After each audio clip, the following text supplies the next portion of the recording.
Alert to lock. If you are currently in the process of buying a home or refinancing and you have not locked your interest rate, take this as your alert.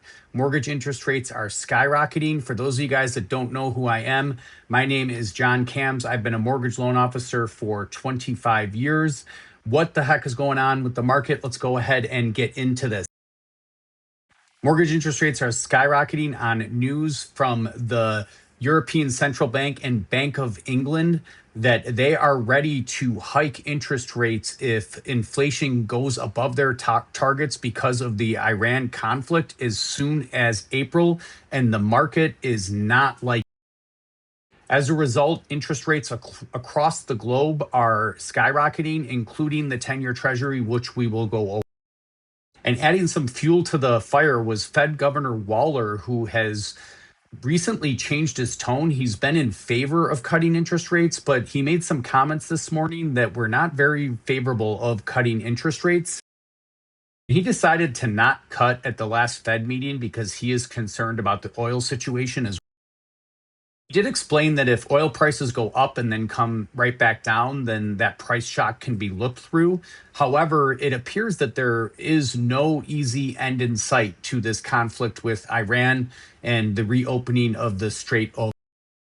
And on the labor market, Waller has been one of the only Fed members that has been sounding the bell on the labor market week.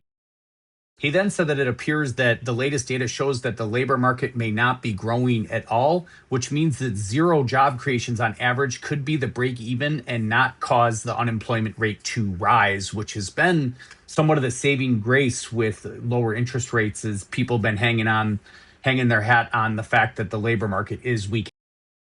And he also stated that if the March jobs report is as bad as February with massive job losses, then this is going to indicate that there are job losses and is going to potentially warrant the Fed to step in and provide some liquidity to the market in the form of lower interest.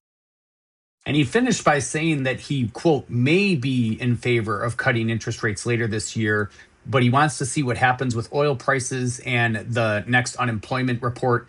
This is a far cry from him being in favor of rate cuts, which the market, again, is not. And here is the 10-year Treasury, guys. As you can see, look at this big green candle here. And like I said, generally speaking, this is the most indicative of 30-year fixed interest rates. The spread between this and 30-year interest rates is about 2%. So if you see this here, guys, we opened up at 4.26% and went all the way up to 4.4%. So right now, guys, you're looking at about 6.5% on the 30-year fixed mortgage. And look at how much this has increased over the last 3 weeks since the conflict in Iran. And if you notice, guys, this is the last 3 months.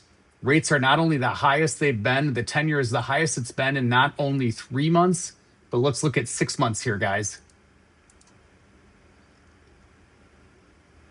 The 10-year Treasury is the highest it's been in 6 months. You have to go back a full year to find higher interest rates than where they're at right now.